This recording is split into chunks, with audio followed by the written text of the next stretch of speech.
ससुर जी की वसीयत। तुम्हें तो मेरे माता पिता की सेवा के लिए लाया गया है, उससे ज्यादा तुम्हारा मेरा कोई रिश्ता नहीं। सुदेश के ये सब अभी भी मालिनी के कानों में गूंज रहे थे। ऐसा लग रहा था कि ये सब उसके खिलाफ साजिश कर रहे हो, बार बार उसके दिमाग में घूम घूम कर उसे हथौड़े मार रहे हो। सिर दर्द से फटा जा रहा था और आंखें रो रो कर लाल हो चुकी थी, पर उसकी पड़ी किसे थी। सब अपने अपने काम में व्यस्त थे। जेठ जेठानी ननद नंदोई सब अपने अपने घर जाने की तैयारी कर रहे थे। पति अमित अभी थोड़ी देर पहले ही यहाँ से रवाना हुए हैं। इतने में ननद सुनीता कमरे में आई और उससे बोली, भाभी कब तक की आंसू बहाती रहोगी। भाई तो सीधा सीधा जवाब दे गया कि वो तुम्हें माँ बाप की सेवा के लिए लाया है, तो अपना फर्ज निभाओ। जब तक माँ बाप है तब तक ही तुम यहाँ हो, उसके बाद तो भैया तुम्हें अपने साथ ले ही जाएंगे। इतने में जेठानी मेघा भी कमरे में आ गई और आते ही बोली, अरे हम लोग जा रहे हैं, कम से कम मुस्कुराते हुए चेहरे से विदा तो कर दो। क्यों बेवजह मनहूसियत फैला रही हो। पति बाहर कमाने ही तो गया है, वापस लौट कर भी तो आएगा, और कमाएगा नहीं तो तुम लोगों को खिलाएगा क्या। जो बेवजह का तमाशा कर रही हो। कोई पहली बार तो गया नहीं है जो इतना नाटक कर रही हो। लेकिन मालिनी अपने पलंग से उठकर खड़ी भी नहीं हुई। सबको लग रहा था जैसे उसने कुछ पता ही ना हो। तब तक सासू माँ कमला जी भी कमरे में आ गई।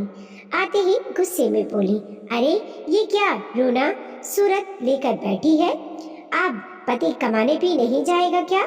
चुपचाप से उठ और इन दोनों को भी खुशी खुशी रवाना कर। आखिर मालिनी ने उठी नहीं तो ये देखकर तीनों तमतमाती हुई खुद ही बाहर आ गई। ननद और जिठानी तो अपना अपना सामान उठाकर अपने अपने पतियों की गाड़ियों में जाकर बैठ गई। थोड़ी देर बाद दोनों कारों के वहां से रवाना होने की आवाज आई। इधर कमला जी भी दरवाजा बंद कर कमरे में आई और मालिनी को डांटने लगी, ये क्या नाटक लगा रखा है बहू। घर में बच्चे आए थे, तुमने उनसे ठीक से बात तक नहीं की और अजीब चित लगाकर बैठी हुई हो कि पति के साथ जाना है। अरे पूरी जिंदगी उसी के साथ तो रहना है तुझे। कुछ दिन हमारी सेवा कर लेगी तो कुछ बिगड़ नहीं जाएगा तेरा। अब चुपचाप उठ और रसोई की सफाई कर दे। पूरी रसोई बिखरी पड़ी है।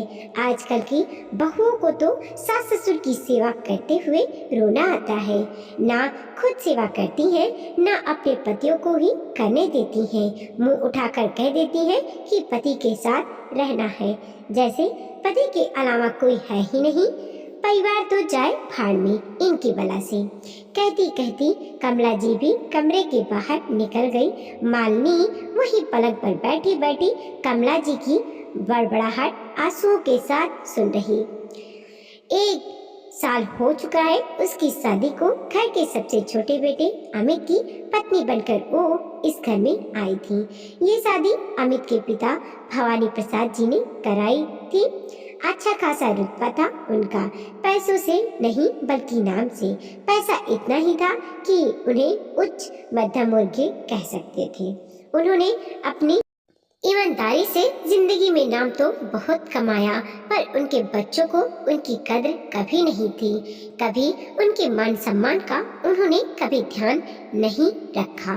बच्चे तो ऐसे थे ही, पर बड़ी बहू मेघा भी ऐसी ही थी, पर वो तो अपने पति के साथ दूसरे शहर में रहती थी। ऊपर से पत्नी कमला जी किसी की कोई इज्जत नहीं करती थी, जो मुंह में आता वही बोल देती।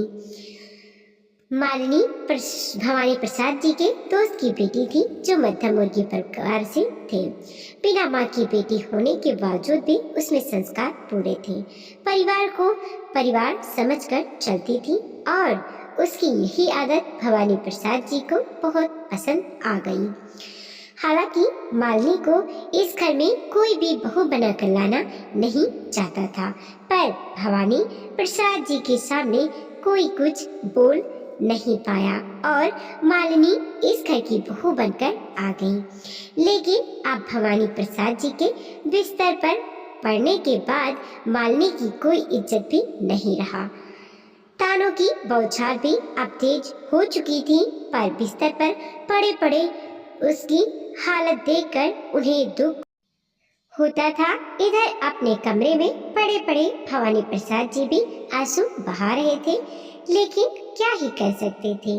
परिवार वालों को तो मौका मिल चुका था अपनी जबान खोलने का। सचमुच उन्होंने तो अपनी मर्जी थोपकर मालिनी की शादी करवाई दी, पर यह शादी ना होकर मालिनी की बर्बादी ही रही और कुछ भी नहीं, क्योंकि नौकरी तो अमित इस शहर में भी कर सकता था, पर उसने जानबूझकर ट्रांसफर लिया। अमित वहाँ किसी और लड़की के साथ लिव इन रिलेशनशिप में रह रहा था। उसका नाम नेहा था और बहुत जल्द ही उससे शादी करना चाहता था, और इसी सिलसिले में वो इस बार यहाँ आया था।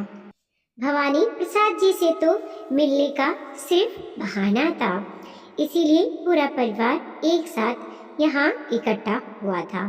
पर जो भी बात हुई बंद कमरे में हुई, भवानी प्रसाद जी के सामने ही हुई। कितनी अजीब विडंबना थी।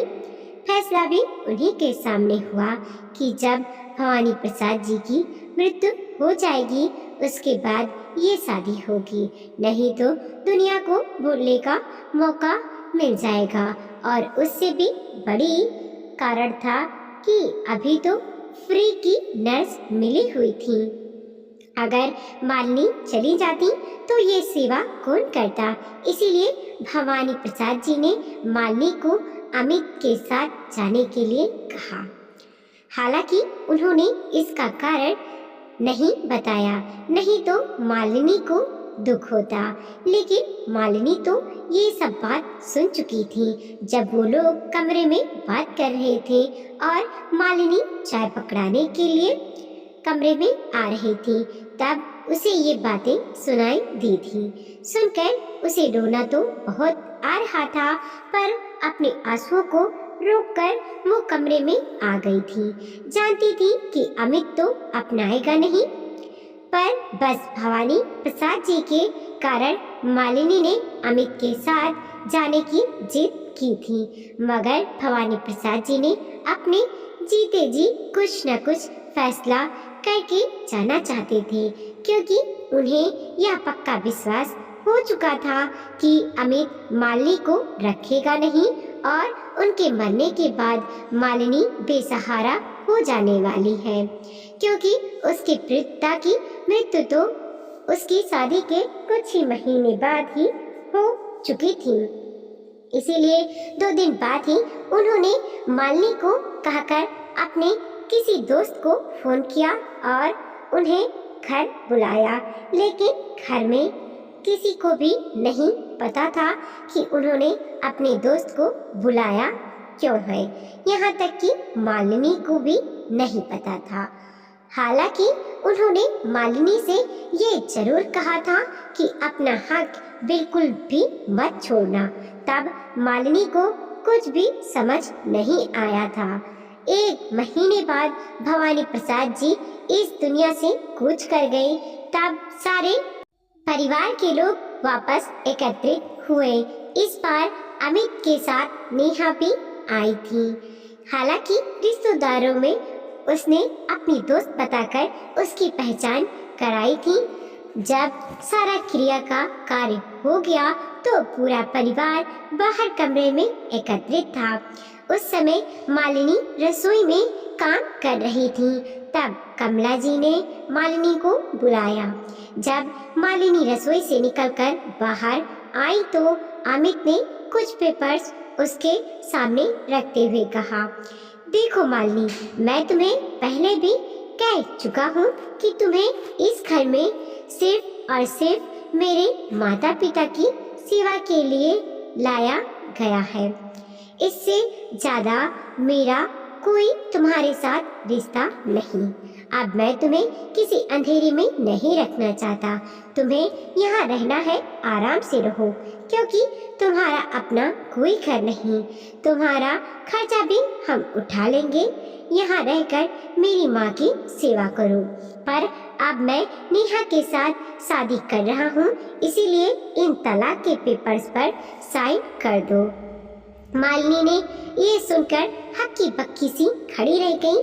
जानती थी कि ये होगा, लेकिन इतनी जल्दी होगा इसकी उम्मीद नहीं थी। इतने में भवानी प्रसाद जी का दोस्त वहाँ एक वकील के साथ आ गया, तो सब लोगों ने बातचीत का मुद्दा बदल दिया। वहाँ बैठते ही उसने कुछ पेपर्स निकाले और वकील को देते हुए बोले, ये वसीयत भवानी प्रसाद जी ने बनवाई थी अभी 1 महीने पहले। वकील साहब जरा पढ़ दीजिए और सबको भवानी प्रसाद जी के साइन भी दिखा दीजिए। उनकी बात सुनते ही सब लोग एक दूसरे की शक्ल देखने लगे और कमला जी बोली, तो आप उस दिन वसीयत के लिए यहाँ आए थे? जी भाभी जी, पर आपने तो मुझे बताया ही नहीं। कैसे पता चलता आपको भाभी जी? आप भाई साहब के बिस्तर पकड़ने के बाद बैठी कब उनके पास? मालिनी के अलावा तो कोई उससे बात करने उनके पास तक नहीं आता था। उनकी बात सुनकर कमला जी ने मुंह बिगाड़ लिया। ठीक है, पढ़ो। वैसे भी जानती हूँ प्रॉपर्टी तो हमें ही लोगों में बंटनी है। वकील साहब ने वसीयत खोली तो सब लोग सांसें थामे उसे सुनने को तैयार हो गए। आखिर सब जानना चाहते थे कि उनके हिस्से में कितना क्या आया है। तभी वकील साहब ने पढ़ना शुरू किया। मैं भवानी प्रसाद अपने पूरे होशो हवास में यह वसीयत तैयार कर रहा हूँ। इस वसीयत के अनुसार मैं अपने तीनों बच्चों को इस प्रॉपर्टी से बेदखल करता हूँ, क्योंकि जीते जी उन्होंने कभी भी मेरा मान सम्मान नहीं रखा। वहीं इस प्रॉपर्टी के 2 हिस्से होंगे।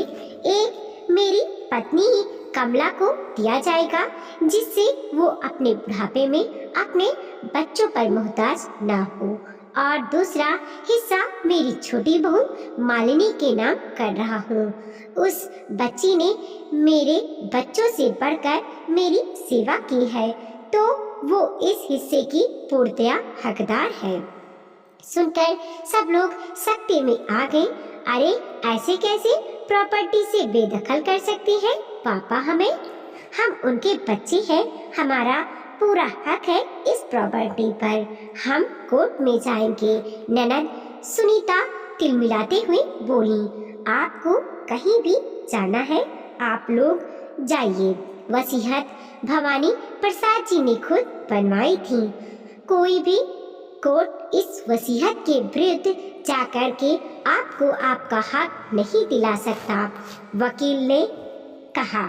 वकील ने जरूर कागजात कमला जी को दिए और कुछ जरूरी कागजात तो मालिनी के नाम थे, अपने साथ लेकर रवाना हो गए, ये कहकर कि ये पेपर्स बाद में हमसे ले लीजिएगा, आपको अभी पेपर्स नहीं दिए जाएंगे। भवानी प्रसाद जी का हमसे यही अनुरोध था। उनके जाते ही घर में हंगामा शुरू हो गया। देखा, सेवा के बहाने प्रॉपर्टी अपने नाम करवा ली इसने।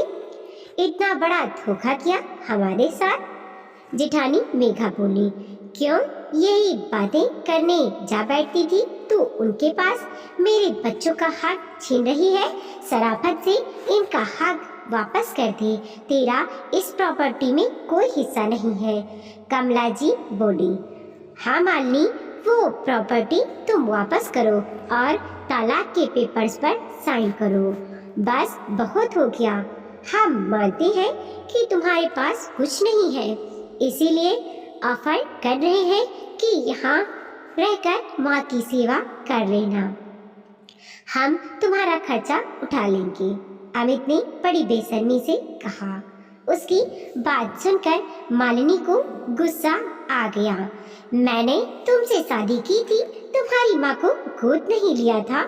जो तुम ये बातें कह रहे हो और किस हक से कह रहे हो कि मेरे पास अब कुछ नहीं है? मेरे पास इस प्रॉपर्टी का आधा हिस्सा मौजूद है। पापा जी ने कहा भी था कि अपना हक बिल्कुल मत छोड़ना, तो उसे मैं बिल्कुल नहीं छोड़ूंगी। मैं अपना भला बुरा खुद देख लूंगी। अच्छा, तो तू यहाँ से मेरे बच्चों का हक लेकर जाना चाहती है? ऐसा तो मैं होने नहीं दूंगी। कमला जी बीच में ही बोली। क्यों माँ जी, बिन सेवा के मेवा चाहिए आपके बच्चों को? कभी अपने पिता का मान सम्मान तो किया नहीं इन लोगों ने? उन्हीं के सामने बैठकर उनकी ही मौत की बातें कर रहे थे। आपको क्या लगता है उस दिन आप लोगों ने वो बंद कमरे में उनके सामने जो बातें की वो मुझे सुनाई नहीं दी? वकील साहब कह चुके हैं कि आपको जिस कोर्ट में जाना है आप जाइए। और रही बात मेरी, तो फिलहाल मैं यहाँ से जा रही हूँ। और रही बात तलाक की, तो जब आधी प्रॉपर्टी मेरे नाम नहीं हो जाएगी तब तक मैं तलाक भी नहीं दूंगी, कहकर मालिनी उस घर से निकल गई। उसके इस रवैये से सब लोग हैरान रह गए। कहाँ तो सब उसे सीधा साधी गाय समझ रहे थे और कहाँ वो इतनी तेज तर्रार निकली। वहाँ से निकलकर मालिनी सीधे भवानी प्रसाद जी के दोस्त के यहाँ गई। कुछ दिनों बाद जब प्रॉपर्टी का आधा हिस्सा उसे मिल गया, उसने बाद में ही उसने तलाक के पेपर्स पर साइन किए। एक छोटा सा फ्लैट खरीद कर उसी में रहने चली गई। साथ ही अब जॉब भी करने लगी थी और आत्मनिर्भर हो चुकी थी। लेकिन यहाँ कमला जी बिल्कुल अकेली रह गई, क्योंकि कोई भी बेटा उनकी जिम्मेदारी लेने को तैयार नहीं था। किसी ने सच ही कहा है कि कर्मों का फल यही भुगतना होता है। वीडियो को लाइक कीजिए, कमेंट कीजिए और अपने दोस्तों के साथ जरूर शेयर कीजिए। चैनल पर नए हैं प्लीज सब्सक्राइब कीजिए और देखते रहिए मोटिवेशनल स्टोरी। मिलते हैं और एक नई कहानी।